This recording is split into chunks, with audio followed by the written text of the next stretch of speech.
أهلا ومرحبا بكم متابعينا الكرام في هذا الخبر العاجل الذي وردنا قبل قليل. نشرة إنذارية عاجلة وجديدة من الأرصاد الجوية. لكن قبل الخوض في التفاصيل لا تنسوا الإعجاب بالفيديو والاشتراك في القناة ليصلكم كل جديد أخبار المغرب.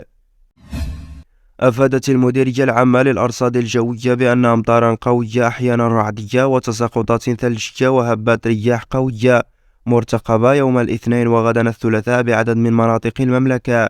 وأوضحت المديرية في نشرة إنذارية من مستوى يقظة برتقال أن أمطارا قوية أحيانا رعدية من 25 إلى 40 ملم ستهم أقاليم إفران، مولاي يعقوب، صفرو، فاس، الحاج، مكناس، سيدي سليمان، الخميسات، خنيفرة يوم غدا الثلاثاء من الساعة 12 زوارا وإلى غاية الساعة 8 مساء. ومن المرتقب أن تشمل الظاهرة الجوية نفسها من 20 إلى 35 ملم كيلا من الرباط، سالات، تمارة، الصخيرات، المحمدية، نواصر، سطات، مديونة، الدار البيضاء، برشيد، بن سليمان يوم غدا الثلاثاء من الساعة 9 صباحا إلى غاية الساعة 6 مساء.